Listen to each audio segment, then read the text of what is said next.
ఉన్న బంగారాన్ని విడిపించి ఆ రోజు ఆన్లైన్ రేటుకే మేము కొంటాం. Sharma gold company. Madhura Nagar PS పరిధిలో రేవంత్ నగర్లో జరిగినటువంటి ఘటన, పెంపుడు కుక్క కారణంగా జరిగినటువంటి దాడిలో బాధితులు ఏ రకంగా గాయపడ్డారో చూసాం. ప్రస్తుతం వ్యక్తులు హాస్పిటల్ నుంచి డిశ్చార్జ్ అయినారు. గాయాలతోటి ఇంటి దగ్గరికి వచ్చారు. శ్రీనాథ్ గారు మనతో పాటు ఉన్నారు. బాధితులు ఎవరైతే మనం అప్పుడు చూసినప్పుడు గాయాల పాలైనటువంటి వ్యక్తి శ్రీనాథ్ గారు ఉన్నారు. శ్రీనాథ్ గారు ఎట్లుంది ఇప్పుడు? ప్రస్తుతం బాగానే ఉన్నామండి. సర్జరీస్ జరిగాయి, కొద్దిగా కోలుకుంటున్నాం ఇప్పుడే. ఎట్లా మేజర్ ఇంజురీస్ ఏమైనా అయినాయా? మేజర్ ఇంజరీస్ అంటే మా వైఫ్కి రైట్ హ్యాండ్ సర్జరీ అయింది, లెఫ్ట్ హ్యాండ్లో ఒక ఏలుకి సర్జరీ చేశారు, బ్యాక్ మొత్తం అన్ని దెబ్బలే ఉన్నాయి. నాకు హెడ్ ఇంజరీ అయింది, హ్యాండ్ కూడా సర్జరీ అయిందండి. ఇప్పుడు ఇద్దరు డిశ్చార్జ్ అయినారా? ఇద్దరింటికన్నా ఇద్దరింట్లోనే ఉన్నామండి. 1 డే అయింది డిశ్చార్జ్ అయ్యి. ప్రస్తుతానికి అయితే బాగానే ఉన్నాం. ఏమన్నారు డాక్టర్లు? ఇంకేమన్నా మళ్ళీ రమ్మన్నారు? మళ్ళీ మొత్తం క్యూర్ కావడానికి నాకు ఒక 2 months, తనకు 3-4 months పడుతుందని చెప్పారు. ఫ్రీక్వెంట్గా 1 week ఒకసారి వచ్చి రివ్యూ తీసుకొని వెళ్ళమన్నారు.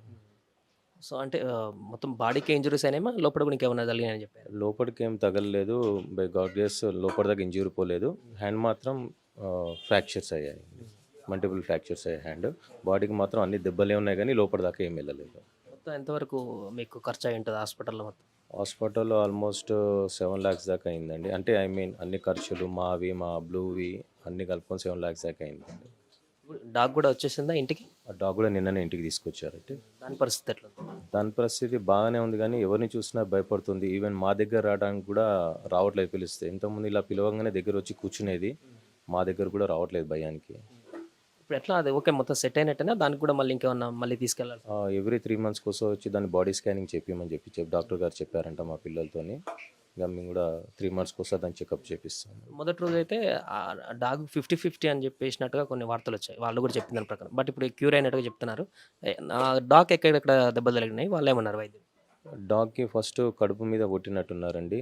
లివర్ అండ్ కిడ్నీస్ ఎన్లార్జ్ అయ్యాయని చెప్పారు. హెడ్ ఇంజూరీ అయ్యి బ్రెయిన్లో నుంచి బ్లడ్ కారడం స్టార్ట్ అయింది. ఈవెన్ మీకు 50-50 అని చెప్పారు. ఫస్ట్ రోజు పిల్లలు వెళ్తే 1% ఛాన్స్ ఉంది, బతకడానికి అయితే ఛాన్స్ లేదు, ట్రై చేస్తామని చెప్పి ట్రై చేశారు. డాక్టర్స్ కూడా దాన్ని బాగా కేర్ తీసుకున్నారు.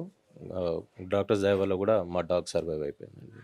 అంటే మీకు ఈ ఇన్సిడెంట్ జరగక ముందు ఇంకేమైనా వాగ్వాదాలు జరిగాయా మీకు వారికి? ఎందుకు ఎట్లా మొదలైంది ఈ యొక్క ఘర్షణ? వాళ్ళు 1 year బ్యాక్ ల్యాండ్ పర్చేస్ చేసి కన్స్ట్రక్షన్ స్టార్ట్ చేశారండి. కామన్గా వాళ్ళ కీర్తన హౌస్ ఓనర్ వైఫ్ తను తిరుగుతుంటుంది, పక్కన తనే కాంట్రాక్టరు. ఎవరు అమ్మాయి అంటే ఇట్లా ఓనరు అంటే తనని చూడటమే జరిగింది. ఈ ధనుంజయ అనే వ్యక్తి లాస్ట్ 8th రోజు, ఈ ధనుంజయ అంటే ఇప్పుడు దాడికి పాల్పడ్డారు, ఆ కీర్తన వాళ్ళ హస్బెండ్. లాస్ట్ వీక్ 8th ఈ ఇన్సిడెంట్ జరగకముందు 8th రోజు యాక్చువల్లీ ఐఎమ్ గవర్నమెంట్ ఎంప్లాయీ.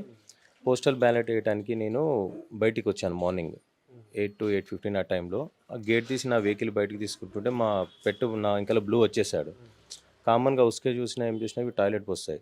అంతలో దీనికి బండి మీద తిరగడం కొద్దిగా ఇష్టం అనమాట. మా బ్రదర్ బండి కలరు వాళ్ళకి బండి కలర్ సేమ్ ఉండటం వల్ల అక్కడికి వెళ్ళిపోయింది వాళ్ళ సైడ్ దగ్గరికి. అయితే నేను బ్రదర్ ఇట్లనే అన్నాను, ఎవరో తెలియదు నాకు అసలు. యాక్చువల్లీ ధనుంజయ్ అని ఆ ఇంటి ఓనర్ అని కూడా నాకు తెలియదు. బ్రదర్ కదలకండి, కొత్త వాళ్ళని చూస్తే అరుస్తుంది, కదలకండి అన్నాను. నేను పట్టుకుంటే బోవని అరిచింది అంతే, ఎక్కువ కూడా కాదండి. బోవని అరవంగానే ఇట్లా పంచి కొడతా దానికి అని చెప్పి ఇట్లా చేతులేపాడు.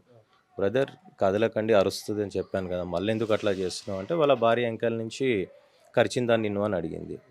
కరిస్తే ఇప్పుడే మెడలు ఇచ్చి చంపేనా దాన్ని, తిప్పి చంపేస్తాను అని అంటే నేను అరుస్తుంది అని చెప్పాను. మళ్ళీ ఇదేంది బ్రదర్ కుక్కతో కొట్లాటేంటి అని నేను అన్నాను.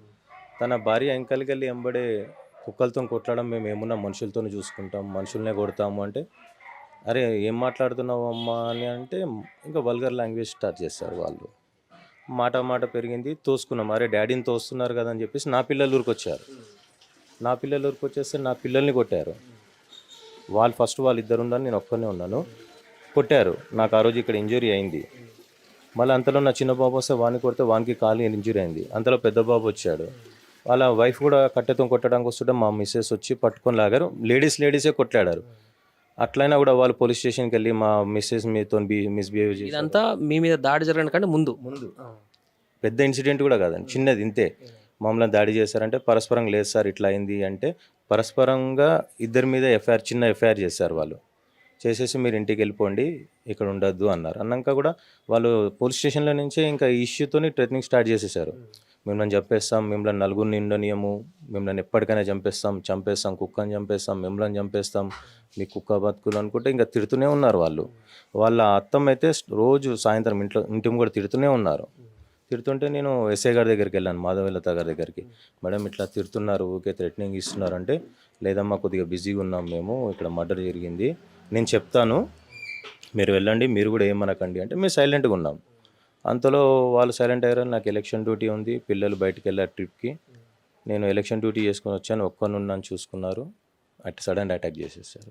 సో అదే రోజు ఇష్యూ అయింది. అంతే, మొత్తం జరిగింది అయితే ఇది చిన్న ఇన్సిడెంట్. దీనికోసం కానీ ముందు రోజు కూడా మీ దాడి జరిగే ముందు రోజు కూడా లేదా అదే రోజు కూడా స్థానికులు చెప్పారంటగా, తెలిసిన వాళ్ళు ఇక్కడ మీ మీద అటాక్ జరగబోతుంది ఇవాళ. 2 నిమిషాలేనండి. నేను మా పెట్టిని తీసుకొని దిగుతున్నాను, మెట్లు ఫోన్ చేశారు, అన్న నిన్న ఏదో ఇట్లా చేద్దామని చూస్తున్నారు, కొద్దిగా జాగ్రత్తగా ఉండు అని అంటే, అప్పటికి 2-3 తిరుగుతున్నారు, ముగ్గురే ఉన్నారు కదా అని మా అన్నయ్య కాల్ చేశాను దిగుతున్న స్టెప్స్. అన్న ఇట్లా అటాక్ చేస్తానంటే, నువ్వేమనకు, పోలీస్ స్టేషన్ పోదాం మనం, నేను వస్తున్నా అన్నారు. నేను కిందికి దిగి మా పెట్టు బాగా సతాయిస్తుంది, అప్పుడు టాయిలెట్ పోయలేదు అని, సరే వాకింగ్ కానీ కిందికి వెళ్ళాను, దానికి టాయిలెట్ పోపించేసి పైకి వచ్చాను. జస్ట్ మూమెంట్ తిరిగేలోపే అటాక్ జరిగిపోయింది 2 minutesలో. అంటే వాళ్ళు ప్రీ ప్లాన్డ్గా మార్నింగ్ నుంచే ఉన్నారు ఇక్కడ మొత్తం. జస్ట్ నేను ఇటు సైడ్ వెళ్ళినా, ఇటు సైడ్ ఒక ఇల్లు ఉంది నాకు, వాళ్ళ ఇల్లు దాటిన తర్వాత అటు సైడ్ వెళ్ళినా కొడదాము, లేకపోతే రోడ్ దాటి వెళ్తే కొడదాము అని ఇటు ఉన్నారు, కానీ మధ్యలో దొరికేసరికి 2 sides నుంచి అటాక్ చేశారు. అదండి జరిగింది. సో అది మొత్తానికి ఆ రోజు జరిగినటువంటి ఇన్సిడెంట్ కంటే ముందే వీరిద్దరి మధ్య మరొకసారి చిన్న ఘర్షణ వాతావరణం నెలకొంది. ఆ ఘర్షణని మనసులో పెట్టుకొని దాంతో మరొక రోజు 14 సాయంత్రం అటాక్ చేసినట్టుగా చెప్తున్నటువంటి పరిస్థితి. సుమన్ టీవీలో మీ పర్సనల్ అండ్ బిజినెస్ ప్రమోషన్స్ కోసం కింది నెంబర్కి కాంటాక్ట్ చేయండి.